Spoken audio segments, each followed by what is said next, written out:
used to come here a lot when I was a kid. I don't go to church anymore, though.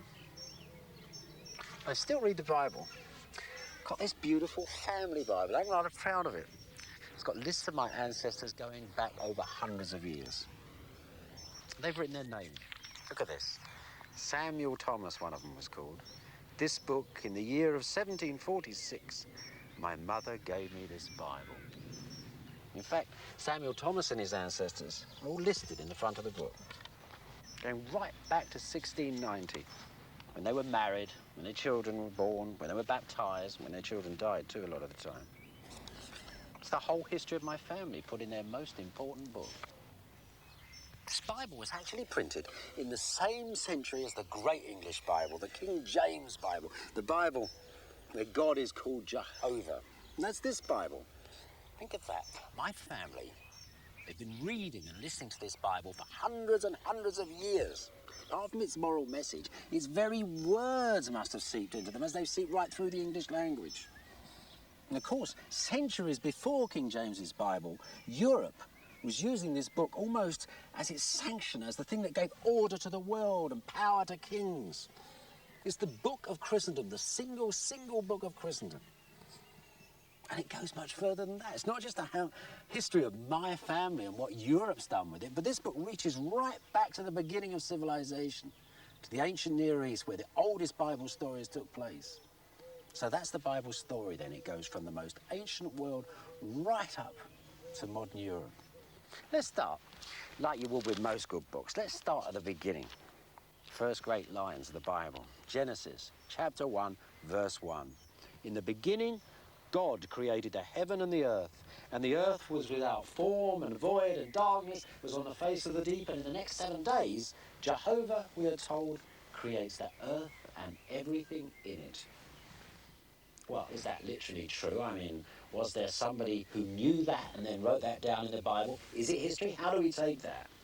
Well, when my ancestors were writing their names in this Bible in the 17th century, they had absolutely no doubt that that word was literally true and the word of God. There was an archbishop of that time who worked out, by chasing back the generations from Jesus right back to Adam, that the world had actually started in the year 4004 BC, on the 13th of July on a Sunday night. Actually, that made chaos starting on a Saturday evening before, so that seemed pretty good to the 17th century. But I don't think really it seems very good to us anymore. I mean, even Bible scholars would point out that there's gaps in the generation from Jesus back to Adam, whether you believe in him or not. So we actually have to look at Genesis in a slightly different way to see what's going on, to see where those Bible beginnings are. Now, think of the landscape that Jehovah's creating in Genesis. He's creating a landscape where there are shepherds, men like Abraham, where there are sheep and rivers and cities, and you go on great long journeys, and you're a nomad and all this sort of a thing. He's creating the world of the ancient Near East, just like the book of Genesis tells us. That's the world in which the Bible was born.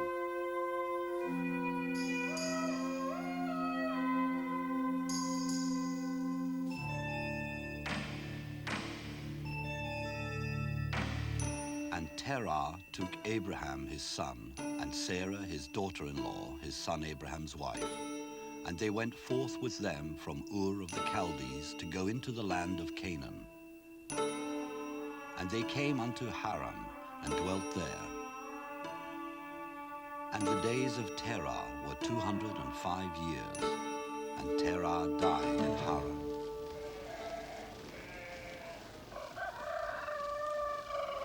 Abraham's travels are a key to understanding the beginnings of the Bible. Just as the book of Genesis takes you on a grand tour of the ancient East, from the Garden of Eden, past the Tower of Babel, down into Pharaoh's Egypt, so Abraham's wanderings follow exactly the same route, past all the wonder and wisdom of the ancient world. The book of Genesis is filled with clues to tell us where and when this all took place. Abraham, it tells us, lived at Haran before he started his long trek south. Today, Haran is a well-known archaeological site in southeast Turkey. with a village lived in by nomads who settled down.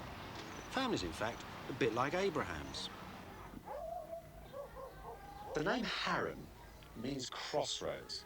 Haran stood, if you like, at the heart of the ancient world, at Piccadilly Circus. Look, 1,000 miles over there is the Persian Gulf.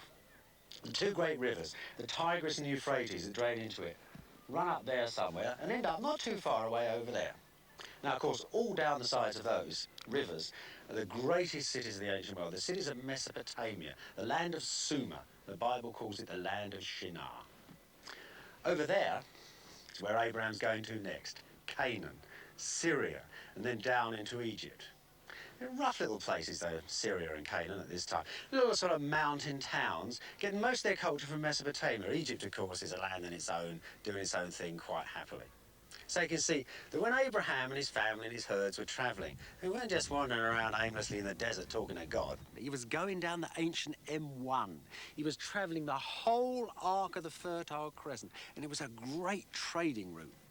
You see, you went in boats mostly, but sometimes with donkeys along the rivers, and then you came round here and you went down into Canaan with your donkeys. You didn't go through the middle because there was a desert, and you and your donkeys would have died of thirst. Now, this is an interesting thing. Camels, which could cross that desert, because they can go without water for about 3 days, came in about 600 BC. So those stories that describe Abraham riding a camel must have been made about that time. The phrase Ur of the Chaldees, too, it's an interesting phrase because the word Chaldea is a word for Mesopotamia over there, and that didn't come in till about 600 BC either. So it looks like those stories, at least in Abraham, date from around that time. But there are many other stories to do with Abraham which show that that sort of lifestyle is thousands of years older than that. Archaeologists have been coming up with evidence of Abraham for years, but you can't always trust them. Just because you dig up a place called Haran doesn't mean you dug up Abraham's house. And there's still no real evidence that the people in the book of Genesis ever lived at all. What archaeologists have given us, though, is an amazing amount of evidence about Abraham's ancient world, of ancient Egypt and ancient Mesopotamia and all the rest. And that you can find at sites like Haran. We know an incredible amount about Mesopotamian civilization, largely because we've been digging it up for 150 years. But you know, at the end of the day, when you've found all the splendid palaces and the heaps of gold and the great statues and all the rest of it, the thing that really tells you is the writing. Especially with Mesopotamia, because they lived in mud houses and they've all gone. Their writing survives. They invented writing. They wrote on tablets of clay like this one, polished up the surface with a beautiful shine. They got little wedge-shaped stick, and with that, they impressed little patterns. Now, these patterns had started off as pictures, but they ended up as completely abstract signs called cuneiform. And they stamped out all their little words in rows in such a successful system that it went straight round the Fertile Crescent. It went from deep in Mesopotamia, right through here, through Haran, right down. You can find it in the state archives of Egypt. And of course, if you invent a system of writing, even though it's taken up by dozens of languages, the style of your writing stays with you. So the Mesopotamian legal system, the legal contracts, became the legal norm for the whole of the ancient world. So Mesopotamian science and dating and all that, Mesopotamian culture came out of Mesopotamia, just like Abraham, on tablets like this. This actually is quite an interesting one. It's actually a land grant. It's a business contract. It tells you that Joe now owns this plot of land and he's bought it from Fred for so much money.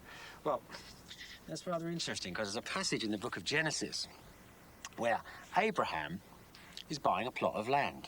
Now, archaeologists dig those land grant tablets up by the city gates usually because that's where the documents were made out and the announcements, the public announcements of the change of property took place. And that's exactly what you find in the book of Genesis. But how vivid it is in Genesis. It tells you about Abraham, the man, buying the land in which he's going to bury his wife. And it's a lovely little story. This, of course, the Mesopotamian version is a very dry legal document, but they amount to the same thing. And if you look in those tablets, you'll find dozens of biblical customs. That lovely custom that Abraham and his family had of swearing oaths by putting their hand under their thigh. That's on these tablets too. Just as Isaac's dying words are taken as a written will in the Bible, so a man's dying words are taken as a written will in these Mesopotamian tablets when you read about the law courts and things like that. This is actually a list of Mesopotamian laws made about 1760 BC, and they're written out in just the same way as the list of Jehovah's laws in the Old Testament. And there's a Mesopotamian king receiving his laws from a god at the top of a mountain in just the same way that Moses received the Ten Commandments from his God on top of his holy mountain in the wilderness of Sinai.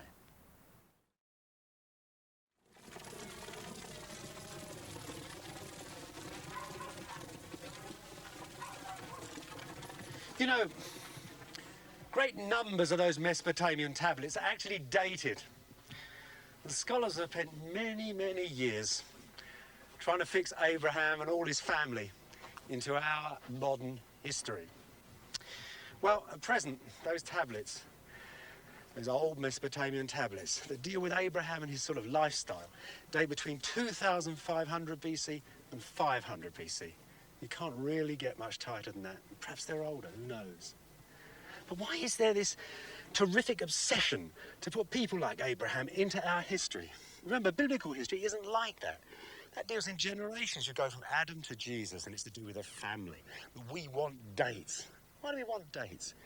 I think some people think that if I could march up here and tell you Abraham lived in such and such a year, that would actually prove the existence of God.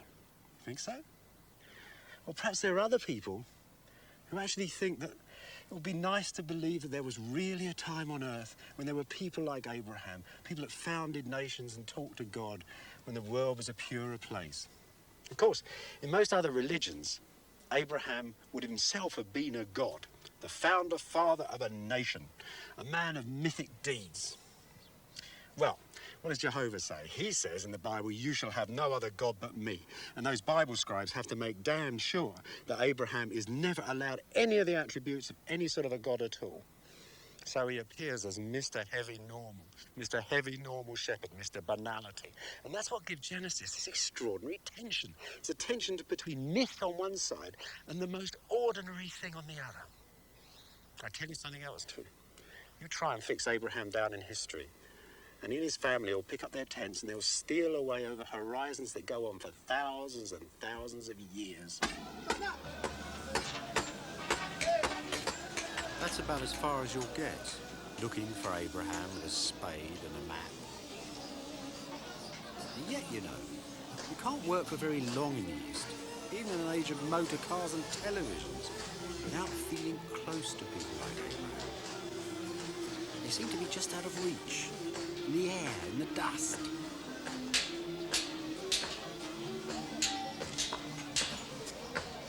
It might not rate high on an archaeological list of candidates for the biblical city of Ur.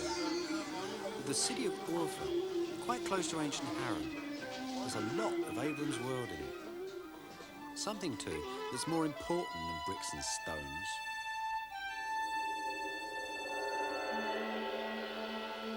Muslims who live here believe that their city is the city of Ur from which Abraham started his travels. They say that Abraham was born here in a cave, which is now a holy place with a holy spring of water.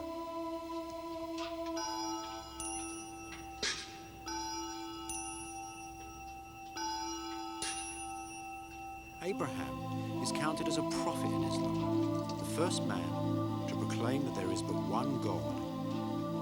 At Urfa, they say, he attacked the statues of the gods of the sun and the moon, that a wicked king imprisoned him and tried to burn him on a fire. But then, miraculously, the flaming logs of wood all turned to fine fat fish. The descendants of these fish still swim on at Urfa, in these great ponds, fed by the waters of Abraham's holy spring.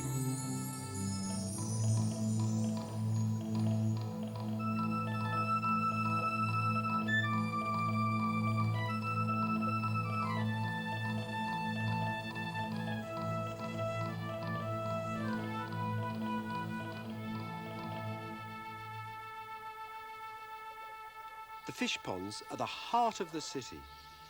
Everyone walks here in the evenings admiring the fine fish. And God help you if you should kill one. These fish are still sacred, just as they have been for thousands upon thousands of years. Before the Muslims, there were the Christians here at Urfa. Before the Christians, Greeks, when the fish's fins were decorated with golden jewellery. Before the Greeks, there were the ancient Mesopotamians, when the fish swam about in honour of the moon god. So think about it for a minute, what you've got here. You've got this pool of sacredness.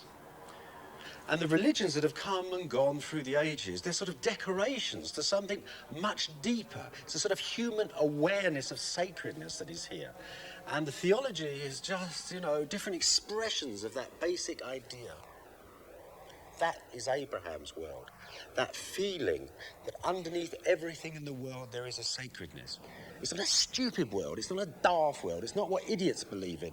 It's what the human race has made. It's one of the things that makes it different from the animals. It's a very important aspect. If you don't understand that, you will not understand the Bible and its beginnings. Look, before you had orthodox religion as we know it today, I think the most ancient religions, you might say, were invented really by poets and artists. People came to places like Earth and felt there was something sacred here. Artists made statues of gods, poets wrote hymns for them, and the priests organised the cult. If everybody felt that those statues, those hymns, or even these fish embodied something of the sacred, the god became a success. And he didn't, it just died out, and that was the end of it. Now, our Bible is a continuation of that, because what that is a definition of the sacred itself. You make a statue of a god, you're trying to define something of the quality of these fish in this marvellous pond. And our Bible is the world's most elaborate conception of a definition of the understanding of God himself.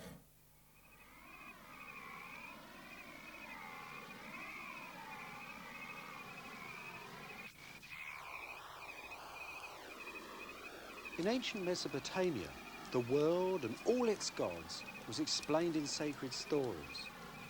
These stories, of course, were myths. Myths, that is, not in the modern meaning of the word, as lies or falsehoods, but in the sense of a story that told of the underlying order of the world. Myths could explain the beauty of a spring or a fish, the mystery of a cave. They could explain your good fortune and your misfortune.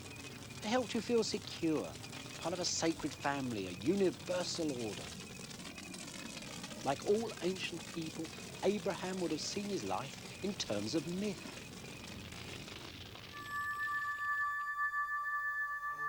The people who made the Genesis creation story knew these old stories well. And they used some of them in their description of the beginning of the world. Like Abraham, the Bible's story of creation was born in ancient Mesopotamia.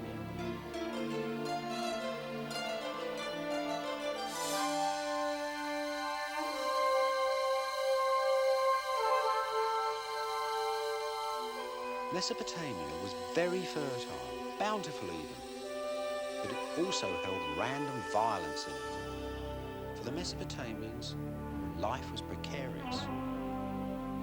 Crops and cities were often parched or washed away by floods and violent storms. There was plague too, and tribesmen raiding down from the surrounding hills. The Mesopotamian myth of the creation gave order to uncertainty. Enuma Elish, the ancient priests recited to them.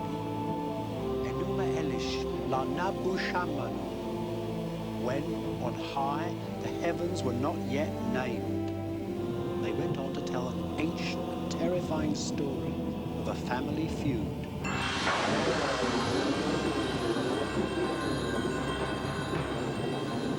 One day, the great mother goddess declared war on all 6 generations of her family because they were making too much noise.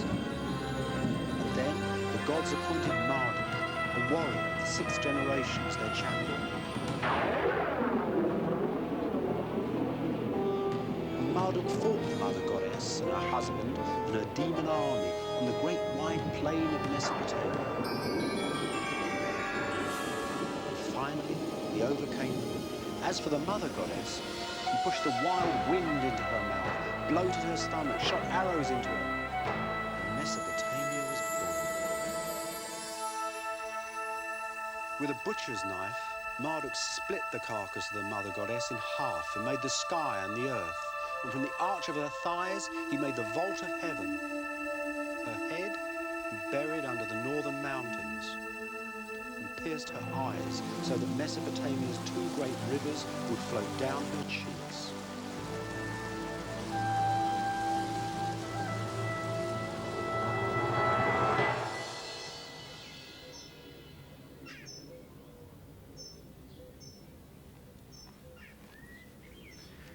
It's extraordinary to think of that terrible Mesopotamian mayhem.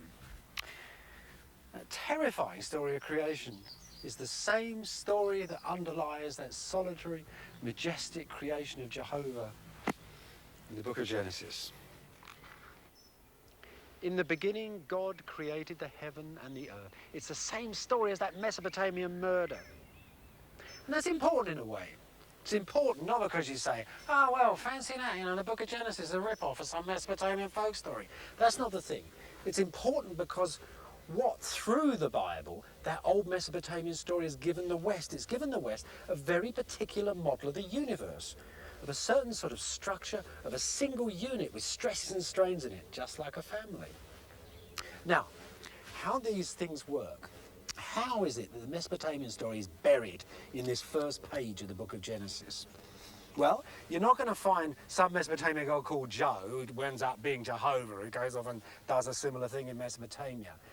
The concordance between the two stories is one of structure and number.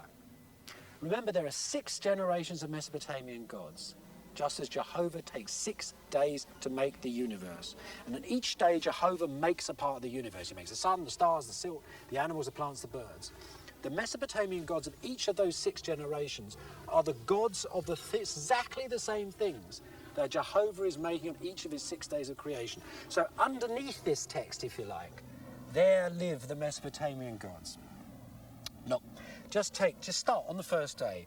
God made the firmament and divided the waters which were under the firmament from the waters which were above the firmament. The waters below ground and above ground, salt water and fresh water. The waters, incidentally, are the 2 rivers of Mesopotamia going into the Persian Gulf. Mesopotamia going on here, but that is the gods of the first generation. The great mother goddess was the god of the salt water. Her husband was the god of the fresh water. They're the first generation gods. That's what he's making on the first day. And you can go like that. Second generation, second day, third generation, third day, fourth generation. And God made 2 great lights, the greater light to rule the day and the lesser light to rule the night. He's making the sun and the moon. What are the gods of the 4th generation of Mesopotamian gods? They're the gods of the heavens, of the sun, the moon and the stars. And he made the stars also, the book of Genesis tells us, on the 4th day. And that correspondence goes right down through the list until you come to the 6th day. Now, what happens on the 6th day? Marduk, of the 6th generation of gods, makes man so that the other gods can rest. The other gods are building Marduk a temple. It's become so splendiferous, they're going to build the guy a temple. So Marduk takes pity on them and all and says, right, I'll make you a man a slave so that you can all rest. What does Jehovah do? He makes man on the 6th day, and then Jehovah takes the rest. The difference is with the sort of man that's being made. Marduk makes man to be a slave. Jehovah, though, makes man in his own image. Man is given responsibility. It's as if the people who wrote Genesis are saying, yes, we understand your world, Mesopotamia. We absolutely believe in the way you priests have divided up the whole order of the universe. You're good scientists, but you're lousy moralists. We want a different role for men. That means, too, they wanted a different role for God. So the God of Genesis isn't a Mesopotamian God. Where did he come from? Well, think of Abraham again. He's going on his intellectual journey. He's starting in Mesopotamia and he's going to Egypt. And the Jehovah of Genesis is not so much like the gods of Mesopotamia, but far more like the gods of Egypt.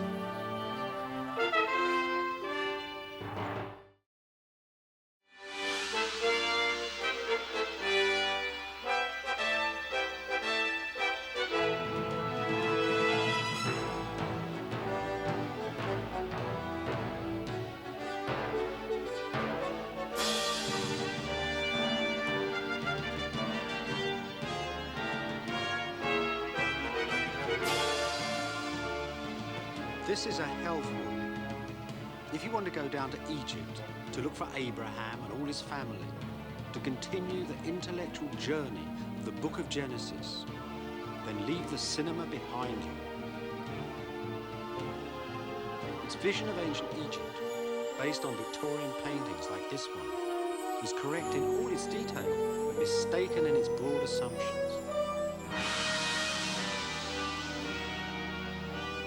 Egypt never enslaved other nations, nor did it build pharaohs' tombs with foreign slaves. This tells you a lot about the 19th century, but almost nothing about ancient Egypt.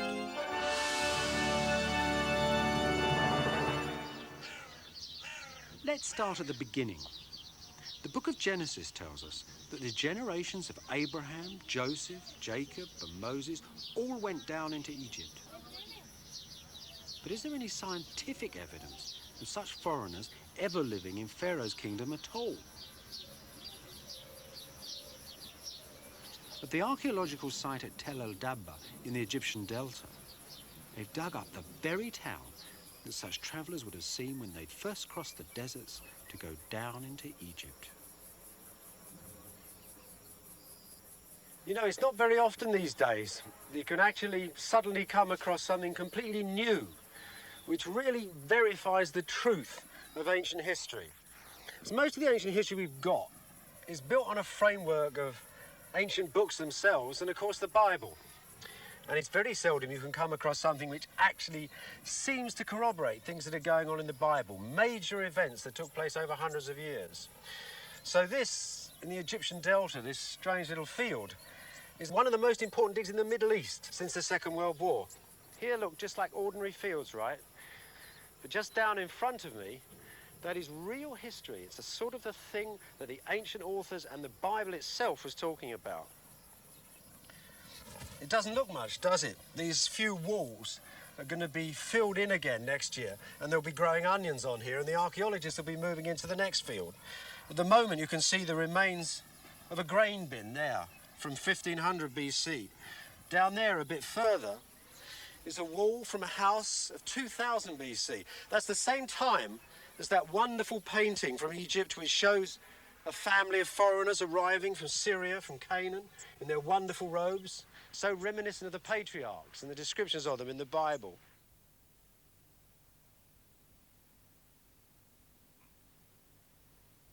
The reports of the Austrian archaeologists showed what modern science could make of what at first had seemed to be one of the most unpromising sites in Egypt. Under the little houses of ordinary people in small graves, they found family treasures and the very bones of the foreigners, people like Abraham and Joseph who had come down into Egypt. And at the dead men's feet, they even found the bones of the little horses that had carried them on their travels.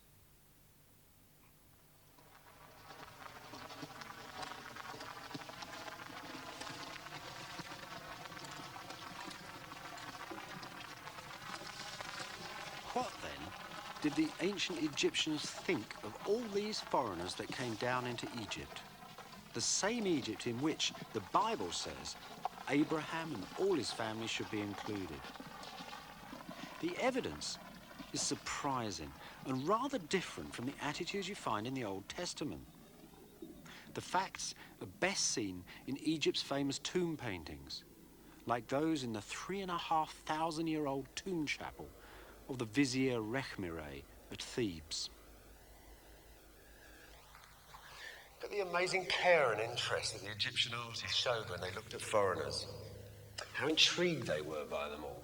Here are black people from the south, and they're bringing tribute to the man who owned this tomb. What are they bringing? Logs of ebony, wild cheetahs from the desert, white desert foxes, baboons that jumped up and down when the sun came, elephant tusks, ostrich eggs, ostrich feathers, more monkeys.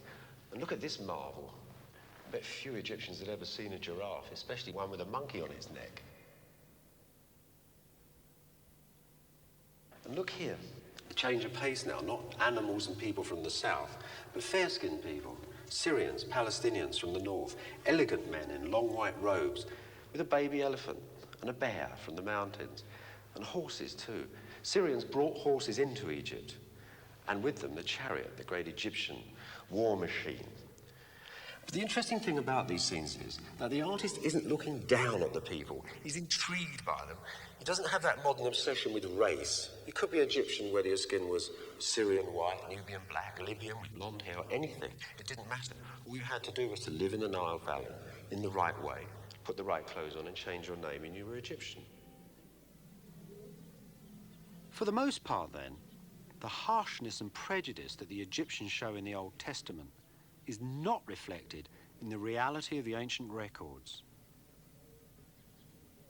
Nonetheless, there's a great deal of evidence in the book of Genesis to show that whoever wrote it knew Pharaoh's Egypt and knew it at first hand. Once again, to see evidence of that, you must go into the great tombs of Thebes.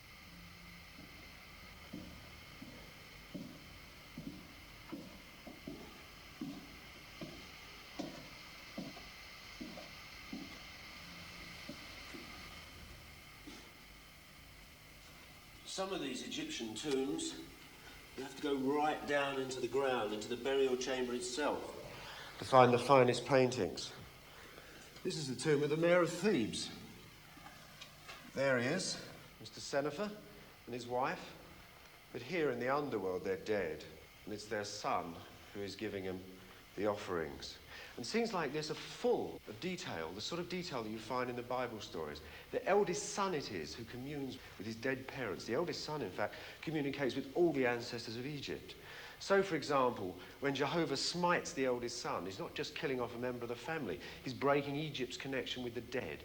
And that's the sort of link that you find with the Bible stories, with these tombs. You can also find quite interesting direct details of Bible stories.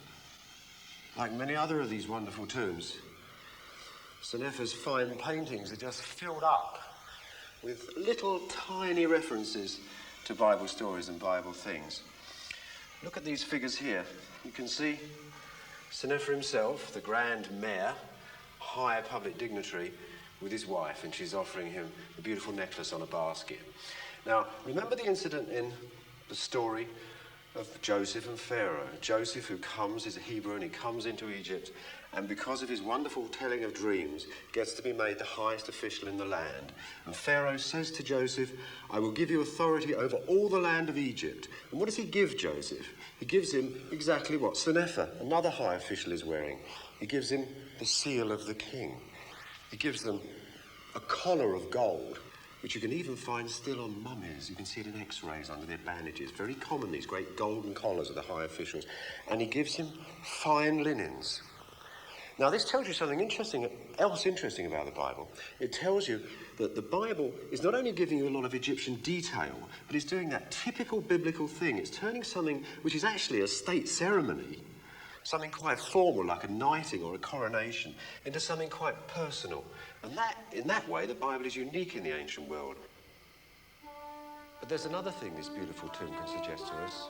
And perhaps it's more important than all those little details that you can read from the tomb to the Bible. And that's something to do with the vision of the people who made the place, the sheer joy of it, the grapevines, the carpets, the lovely, lively painting. It's the work of people who know what paradise is, who live in beautiful circumstances, the sort of thing that you didn't get in the rest of the ancient world. In fact, it's a vision of the land of milk and honey. And perhaps it's the first and original example of that land of milk and honey that the Israelites so desperately wanted for their own.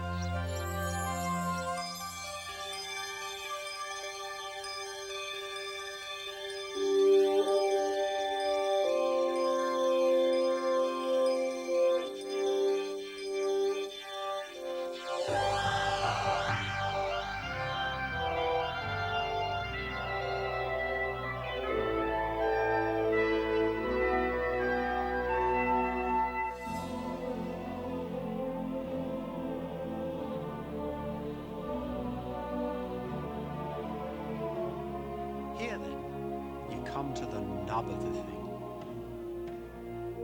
The deep, deep influence of Pharaoh's Egypt upon the book of Genesis. It's to do with the basic notion of what a nation is, of what a state is and of what a god can be. Ancient Egypt, remember, was the first nation-state in all the world. And Egypt, too, was a supreme example of the fruitful unison of men and gods.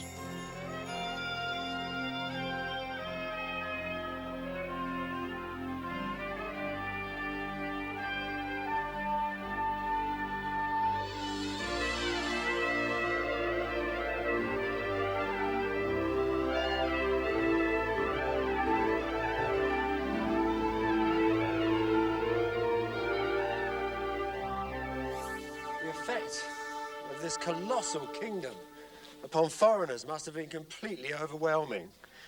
The sheer power, the size, the skill of it all.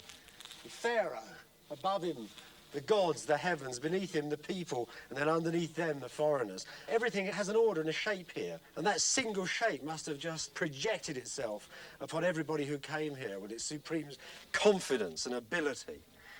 But there's something more than that here, too, because these palaces and the temples of the gods were private, shut off, dark, secret, mysterious places. Foreigners, and most Egyptians, wouldn't have got past the gateway here. Our visitor wouldn't merely have received an impression of this open structured state, but of something mysterious and hidden. And at its centre, a oneness of mystery and sacredness which he would never have seen. Behind these great walls would have been a power, sort of throbbing away like a nuclear reactor. This would have been ancient Egypt's greatest gift to Abraham, for it's certainly Egypt's greatest gift to the Old Testament, a vision of a calm and universal holiness.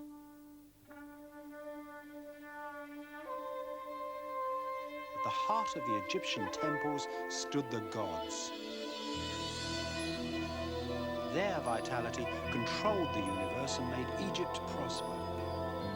And though ancient Egypt had 1,000 gods in it, it also held a notion of an underlying holiness that ran deep beneath everything. For thousands upon thousands of years, Egyptian priests had studied and defined this sacred order, and developed the ceremonials, the rituals by which Egypt had become a partner of the gods in a single universal scheme.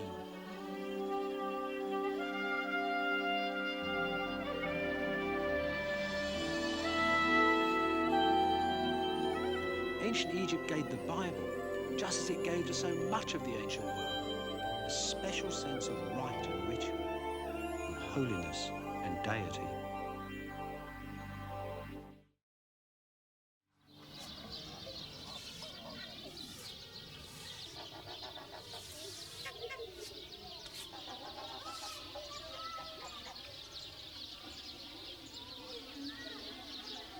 "3,300 years ago, one of the greatest cities in the world stood just over these fields here.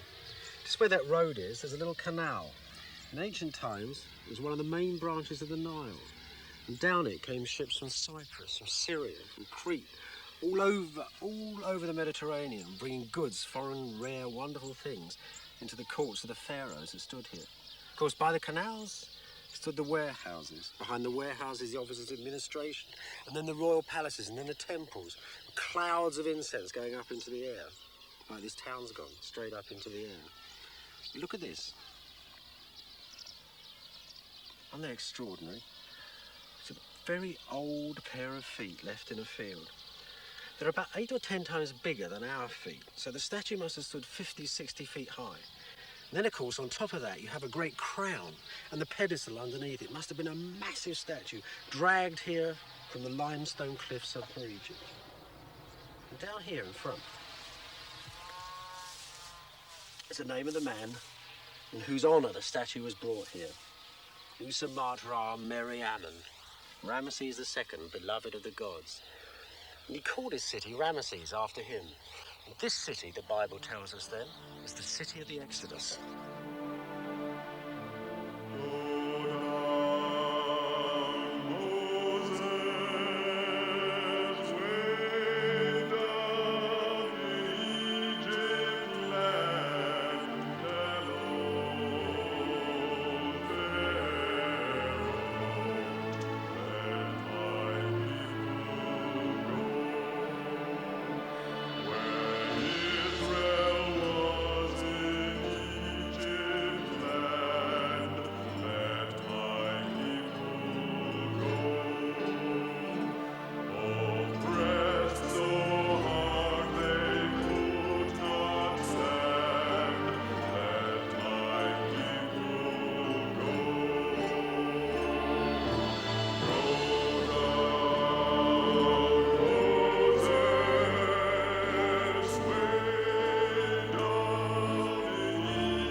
Exodus is simply the Greek word for going out. And of course, the Exodus is the going out of the children of Israel from Egypt to wander in the wilderness for 40 years and then come into their promised land in Israel, the Israelites. Now, Egyptian records tell us that there were already Israelites in their promised land in a particular date. It's a precious record, the only one from ancient Egypt, but there it is, and the date is 1207. At that time, the children of Israel were already in their promised land, according to the ancient Egyptian texts. So, they wandered, as the Bible tells us, for 40 years in the wilderness. They must have started from here, from Ramesses, not later than 1247 BC. That's a pretty precise date, because that is exactly the time when Ramesses was on the throne. And if we take back history a little further, we can see there's about a 30-year period when the Exodus could have occurred in the time of Ramesses. Sounds amazingly precise, doesn't it? But there's one problem. Unlike Tel el-Dabba, it's the old city under its ash, unlike the palaces here, unlike Ramesses' statue, you can't actually find any archaeological evidence that the Exodus ever took place. In a country where thousands upon thousands of documents have survived, that is very extraordinary. There's not a hint of Israel in Egypt in the ancient texts, nor of the biblical Exodus.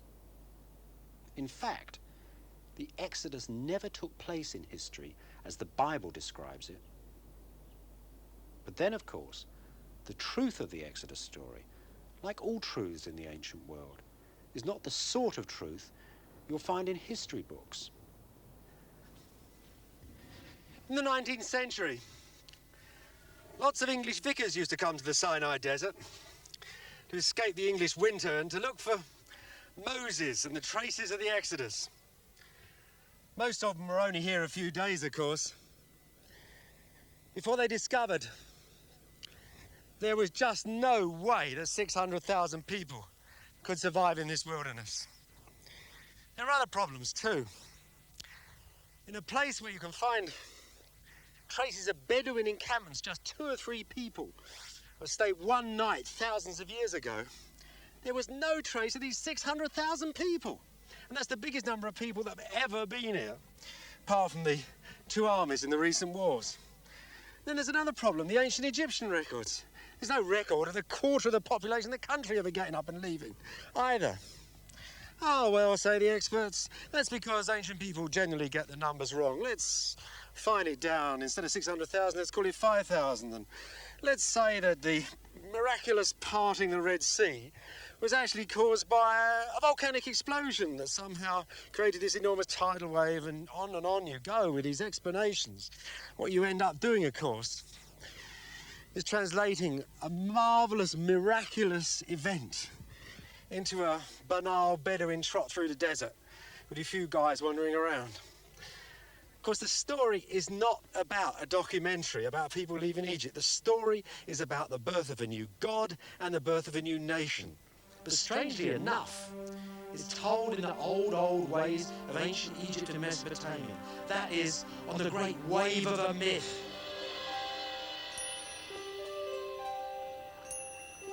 The Exodus story is a remake of some of the East's most ancient tales. That is how the book of Genesis tells us all its most important things.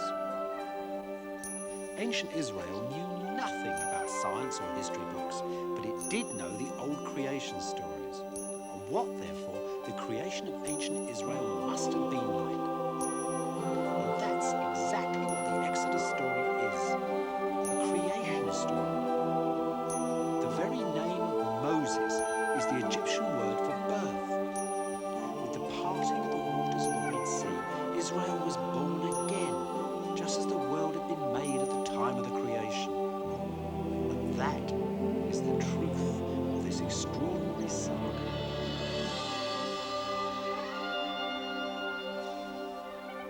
You know, if you want to, you can explain the whole beautiful story of the Exodus in terms of a volcanic explosion. You can say, for example, that the parting of the Red Sea was due to the after effects of a tidal wave. You can say that Jehovah appearing in a column of fire. It was the glowing ash of the volcano in the night sky. There was a volcanic explosion like that too, about 1450 BC. But the miraculous thing about that is that not one ancient scribe of that time ever saw fit to write about it. It's not that surprising, actually, because ancient scribes in that time didn't write about things like that. They didn't think they were important enough. So, if that story really is behind the Exodus, what you can say is then that only Moses himself saw God in that cloud and that explosion.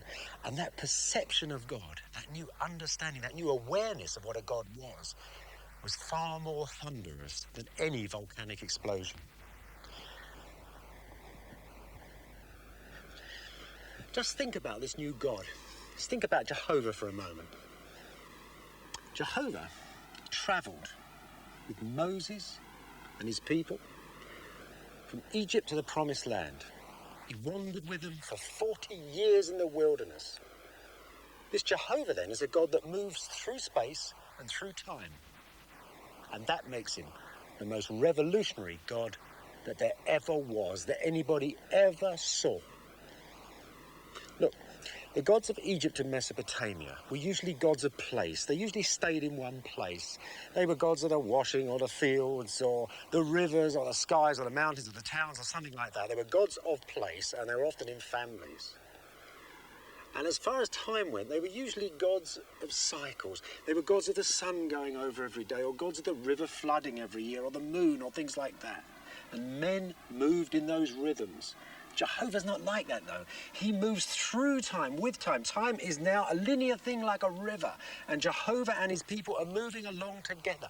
That makes it not only a new idea for God, but a new idea for man and what man can be. And that's the fantastic thing about this God. It actually gives man a new potential. Now he can develop, not over the course of a year and through one harvest, but through centuries, and he can do a deal with God. This amazing, moral, abstract, theological thing, that if he does the right thing, he will get better and better and better as the millennia go by. What an extraordinary new God then. So, think of the Bible now. Think of the gods of Mesopotamia that have given the book of Genesis its universe, its order, its stage on which all the rest of the Bible is set.